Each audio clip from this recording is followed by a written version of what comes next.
El texto que nunca debiste leer. No deberías estar viendo este video. En serio.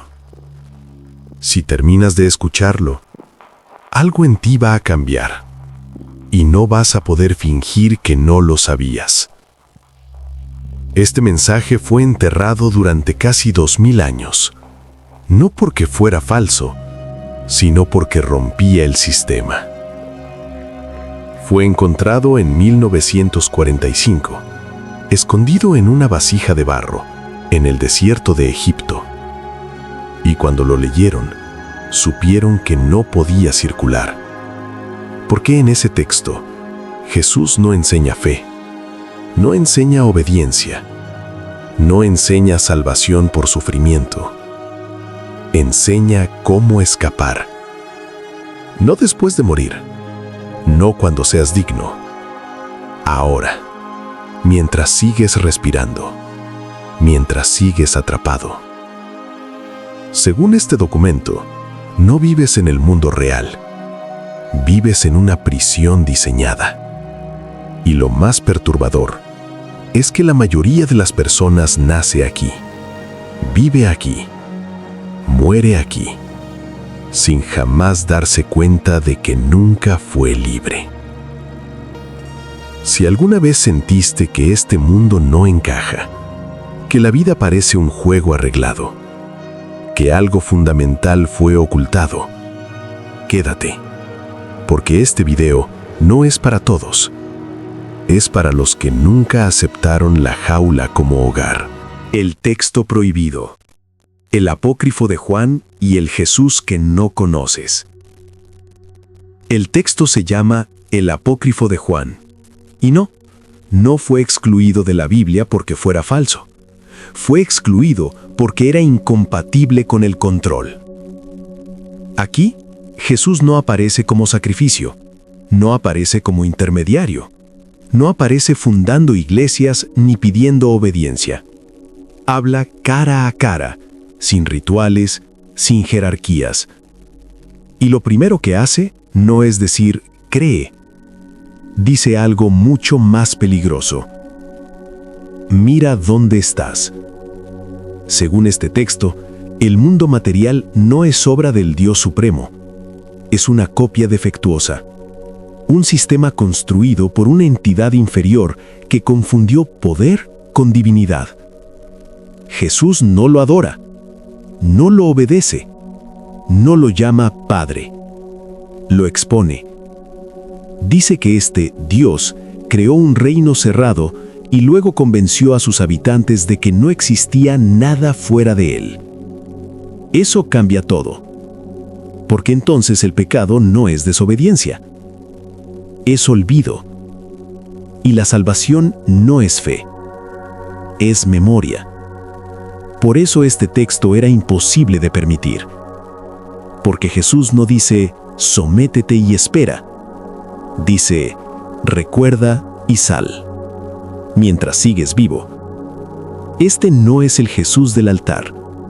Es el Jesús del conocimiento. No vino a fundar religiones. Vino a desmantelar una prisión. Y una vez que Jesús dejó claro que esto no es el mundo real, hizo lo inevitable. Mostró la prisión, no simbólica, no metafórica. La prisión hecha de cuerpo, materia y cosmos. La prisión invisible, materia, cuerpo y cosmos como jaula. Aquí es donde la mayoría se desconecta, porque esto ya no es teoría, esto es personal. Jesús no hablaba de una prisión simbólica, no hablaba de metáforas bonitas, no hablaba de estados mentales, hablaba de una estructura real, una prisión tan sofisticada que nadie la reconoce como prisión, porque no tiene muros visibles, no tiene barrotes, no tiene cadenas. La prisión es la materia misma, este cuerpo que se cansa, este cuerpo que envejece, este cuerpo que siente dolor, hambre, miedo. Este planeta donde todo lucha por sobrevivir, donde nada es permanente, donde todo se desgasta. Este cosmos donde todo gira en ciclos cerrados. Nace, crece, decae, muere y vuelve a empezar. No porque así sea la vida, sino porque así fue diseñado el sistema. Piénsalo. Naces sin recordar nada. Aprendes un nombre que no elegiste. Aceptas una historia que no escribiste. Te enseñan quién eres antes de que puedas cuestionarlo. Te dicen, este es tu cuerpo, esta es tu identidad, este es tu lugar en el mundo. Y tú lo aceptas, porque no conoces otra cosa. Trabajas para sobrevivir, te esfuerzas para ser suficiente, persigues seguridad, placer, reconocimiento. Y aun cuando lo consigues, algo sigue faltando. No descansas del todo, no te sientes completo, no te sientes en casa. Eso no es ingratitud, no es ambición desmedida, es memoria reprimida. Porque una prisión no necesita castigos cuando puede usar rutina. No necesita violencia cuando puede usar normalidad. Te mantienen ocupado, te mantienen cansado, te mantienen preocupado. Y mientras tanto, el sistema hace exactamente lo que fue diseñado para hacer: extraer energía emocional, miedo, deseo, frustración, esperanza aplazada. Y aquí viene lo más incómodo. El mundo no está roto, funciona perfectamente. La enfermedad no es un error, el envejecimiento no es una falla, la muerte no es una tragedia inesperada. Son mecanismos, porque una jaula no se construye para cuidar al prisionero, se construye para contenerlo.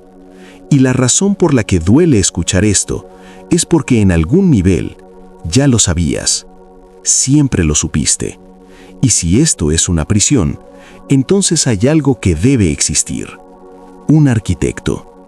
Jesús no evitó esa verdad, la dijo con claridad, con nombre, con forma y con una advertencia. El arquitecto, el demiurgo y los arcontes. Si existe una prisión, entonces existe un arquitecto. Las jaulas no aparecen solas, y Jesús no dejó esa parte en misterio. En el apócrifo de Juan, el responsable tiene un nombre. No es Satanás, no es el mal como te lo contaron. Es algo mucho más inquietante. Se llama el demiurgo. Un creador, pero no el origen. Un Dios, pero no el Dios supremo. El texto lo describe no como malvado, sino como ignorante. Ignorante de algo fundamental. No sabe que existe el origen verdadero. No sabe que existe la fuente. No sabe que existe el uno. Cree que Él es lo más alto. Y desde esa ilusión, creó un mundo que refleja exactamente lo que Él es: un sistema cerrado, un reino de separación, un lugar donde el sufrimiento es inevitable y la muerte es ley, no por crueldad, por limitación.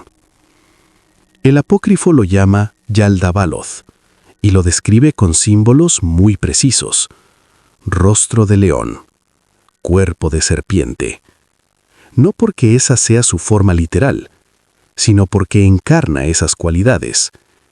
León, dominio, territorio, autoridad incuestionable. Serpiente, astucia, engaño, manipulación silenciosa. Y aquí viene la parte que nadie te explicó. El demiurgo no actúa solo. Creó asistentes, inteligencias, guardianes del sistema. Los gnósticos los llamaron arcontes, y no son metáforas psicológicas, son funciones activas del sistema. Los arcontes no te persiguen, no te atacan directamente.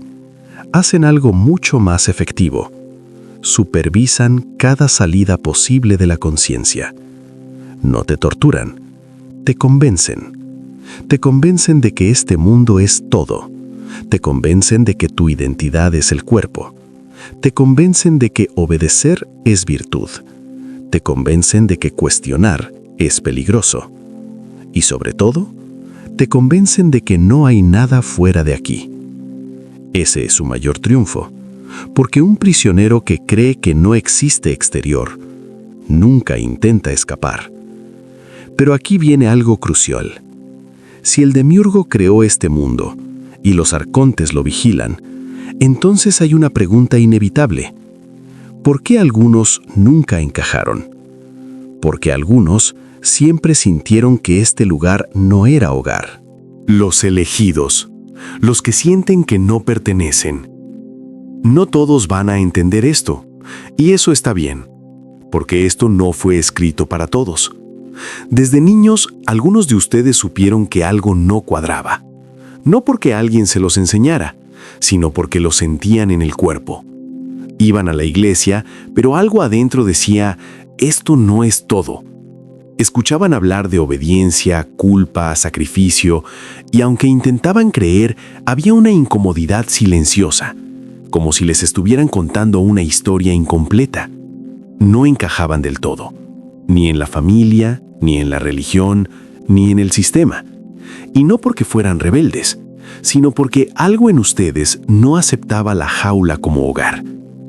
Estos textos antiguos los llamaban los que tienen oído. Otros los llamaron los que recuerdan. Hoy el sistema los llama raros, inconformes, confundidos, espirituales pero no religiosos. Pero el patrón siempre fue el mismo. 1. Son los que sienten nostalgia de un lugar que no recuerdan con la mente. 2. Son los que perciben que este mundo funciona, pero no vibra verdadero. 3. Son los que nunca lograron tomarse esta realidad como definitiva. Déjame decirlo sin rodeos al estilo Halbert. Si este mensaje te incomoda, probablemente no es para ti. Si te enoja, probablemente no es para ti. Pero si te genera un silencio extraño, entonces presta atención. Porque los textos gnósticos no hablaban de elegidos como superiores, no hablaban de santos, no hablaban de iluminados con túnica, hablaban de fracturados, de personas que no lograban adaptarse completamente a la simulación, que cumplían roles, trabajaban, sobrevivían, pero sentían que estaban actuando una obra que no habían escrito. Y aquí viene el golpe emocional. La prisión no puede retener a quien nunca se sintió en casa. Por eso el sistema intenta normalizarte desde niño, callarte, etiquetarte, medicarse si preguntas demasiado, ridiculizarte si dudas, culpabilizarte si no obedeces, no porque seas peligroso, sino porque no eres completamente compatible. Los elegidos no se reconocen por lo que creen, se reconocen por lo que no logran aceptar.